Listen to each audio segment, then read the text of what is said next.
Hey everyone. I wanted to make a video today that's a little personal for me. Many of you haven't seen the Santos Bonacci and me interview where I explained to him how I discovered astrotheology. But I wanted to share it with you guys because it nearly cost me my life, to be honest with you. So, um, in 2012, I was with an ex who I'm no longer with, and I moved to Boston. I'm from Long Island. I moved to Boston. And when I was in Boston, the iPad had just come out, so we didn't have a lot of friends. So she'd be watching TV and I'd be on the iPad going down rabbit holes. I came across a video of Jordan Maxwell. And the first I heard about astrotheology when he was talking about in Luke, when the disciples are asking where they can meet for the Passover. And Jesus says, go into town. You'll see a man with a water pitcher. Follow him to his house. And that's where you'll be. And he made the case that the water bearer was Aquarius, and I knew a little bit about astrology, so I was like, "Oh, that's really interesting." So I went online and I started talking to my friend Charles, and I was like, "Listen, I just came across this. What do you think?" And he goes, "You haven't seen anything really." He sent me a video of Santos. It was called "Know Thyself" Part Two. You can look it up if you want. It was the first exposure I'd ever had to astrotheology. It opened my mind and it blew my mind so completely that I knew it's what I had to do, it's what I wanted to do, it's what I wanted to explain, it's what I wanted to teach. And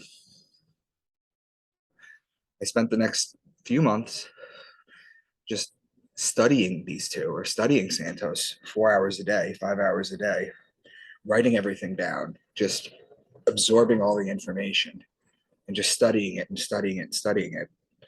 So, what happened was I started seeing patterns in the Bible when I would read it. When I would open it up and read it, I started seeing the patterns, which a lot of you know now as the cipher that I came up with.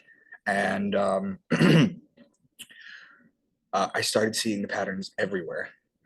And I thought I was going crazy. And, I remember my ex, who I'm no longer with, she would say to me, she would say, why can't you just read the Bible like a normal person?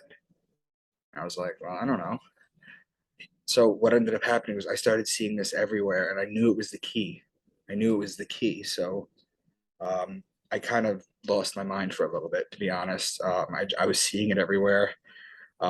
It changed my outlook. I was raised a religious Jew, um, or conservative Jew, and my dad's very strict. He's very conservative, um, and I started losing it slowly to the point where I went to a hospital for 3 weeks because of this.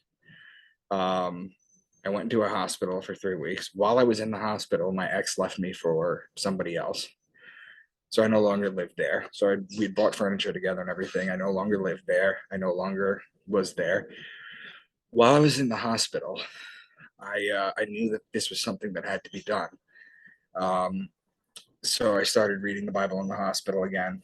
They were giving me medication, and I was in Pembroke in Boston, and what ended up happening was the psychiatrist that they had there, who was adjusting medications and everything, he'd ask me questions, and then every day he would change my medication, which is the worst thing you could do because it's about 3 weeks of my life that I don't remember. But I do remember when I came out of that, I could remember they didn't have pens in the hospital for you to write with because you know, you couldn't wear shoelaces, hoodie, strings, nothing. Um, I just kept seeing these patterns and everything. And what ended up happening was that um,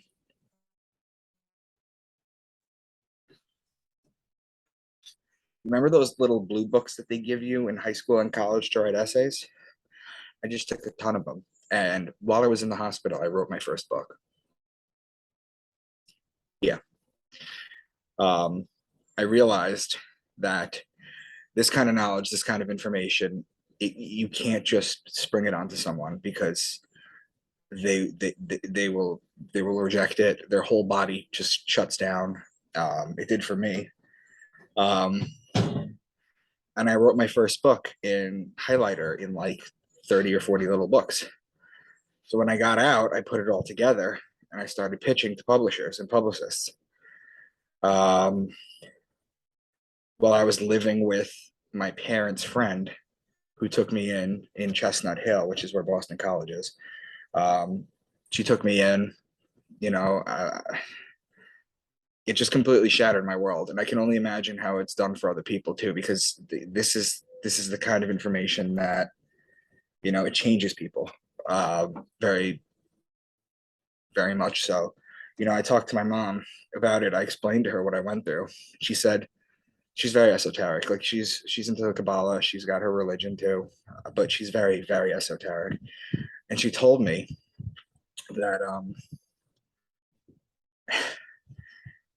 when you go into the esoterics, okay, you need something that grounds you. This is very important.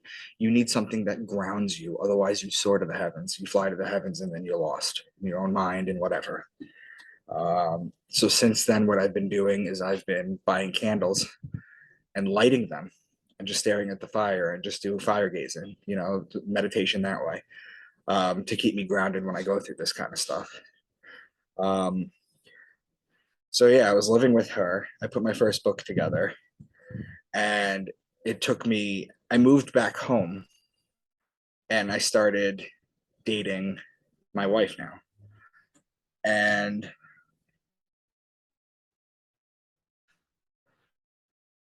it took me 2 years to get. So what happened was I didn't get a publishing deal right away.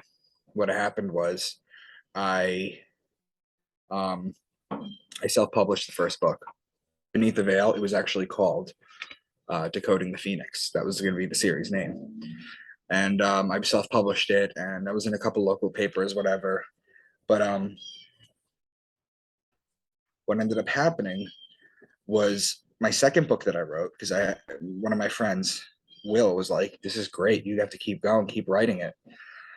So I did, and my second book got picked up by an agent, but he, well, it didn't really get picked up by an agent. My second book. What happened was my first book didn't get picked up. Was self-published. My second book got me a literary agent, and then we started pitching that to publishing houses, but they were like, "No, it's mid-series." You know, it makes sense if you think about it. They don't want to pick up someone else's leftovers or whatever. So what I did was I wiped all the information out from the internet of my first book, and then my second book I wrote, and then what we did was we renamed the first book and we repitched it, and I finally got a publishing deal. One book turned into three, three turned into six, six turned into eight. I'm starting to put together a ninth one right now. Um,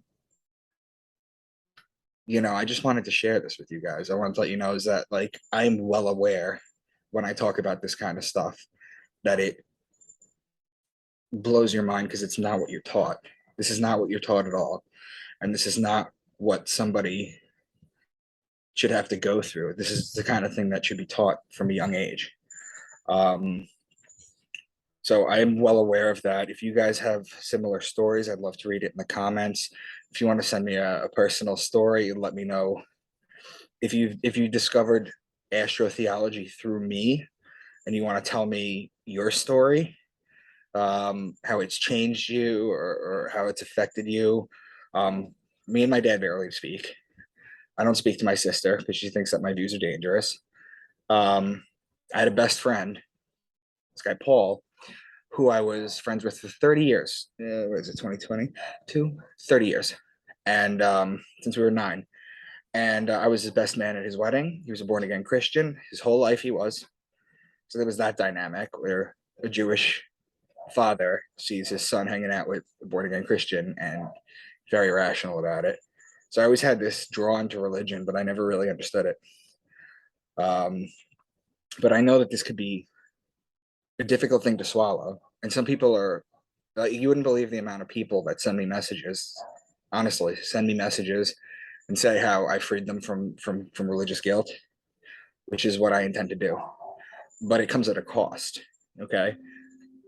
So if you want to share your story with me, you can email me at intotherabbitholeseries@gmail.com. I promise to read every one and I'll answer every single one of them, or you can leave some information in the comments. But I wanted to share my story with you guys. I'm no different. I'm no different than this. This tore my world apart when I learned this. And even to this day, as I continue to find new things, you can watch my intro to the extended intro to astrotheology video. That's the most up to date one. As I keep finding new things, I realize this is the key. This is the key to everything. So I just wanted to share that with you guys. Just bearing my soul out there with you. And I hope that I get to hear some stories from you. If you've learned this from me or if you've learned something new from me, please share, leave comments, send emails. Talk to you guys later. Bye.